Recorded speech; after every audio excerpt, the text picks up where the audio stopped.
Farmers and ranchers in Wyoming working to protect their operations right now amid ongoing wildfires across the state. Goshen County rancher Lane Hageman joins us now with the latest from his property, his region. Lane, thank you so much for being here. I understand that you have been busy combating these fires. I understand it is now contained. Let me ask you, Lane, first of all, are you and your operation okay? Well, thank you for having me. Yeah, the fires are contained. They're all out as far as I know. And, yeah, everything's good around here. We're just trying to keep our heads above water with all the things that we're facing as far as the fence and the juggling the cows around and farming some of the horses out. But, yeah, we're doing good. I am so glad to hear that. From what we understand, Goshen County, eastern area of the state, we hear that 28,000 acres were burned in the state in that area. Is that true? Yeah, I think 28 or 29,000 is what I've heard. Wow. A lot of people right now may be wondering, how were you able to keep the fires at bay, the process of protecting your operation? Well, one of the biggest things is our volunteer firefighters.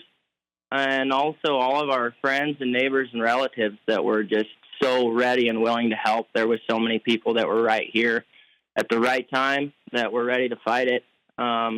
It didn't matter if they brought horses. Some of them brought four-wheelers and shovels. Some of them brought towels and gunny sacks. But everybody was ready to do what needed to be done. And it's not that fun. It's kind of a nightmare, and it's really humbling. And we're so thankful for all the good friends and family that was here to help us. And we still feel extremely blessed. So.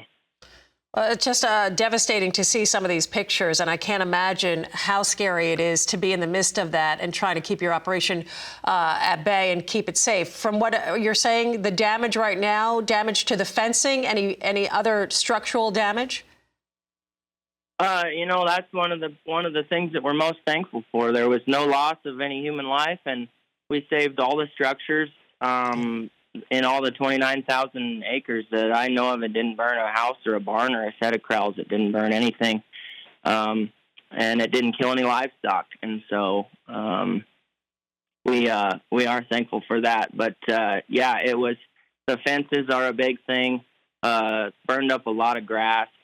And fires are just really expensive. They're expensive for our rural electric companies. They're expensive on the ranchers, and it just puts a whole new wrench in our busy lives that are already busy. And we just kind of have to figure out how to adjust and how to change and get through it.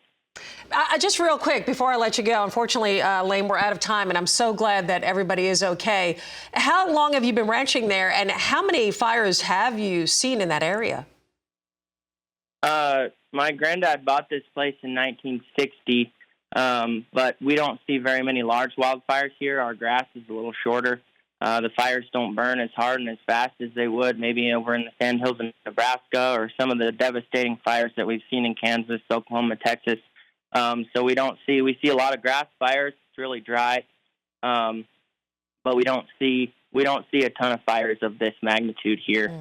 So, but that's also because people are just ready and willing to get out and fight them before they get this big. But the conditions were wrong, and everything lined up just right, and that's what happened. I'm glad that you guys are okay. From what we understand, the fires are moving west throughout the state. Our prayers to everyone in the path of these fires are just devastating. Lane, thank you so much for joining us. Glad you're okay.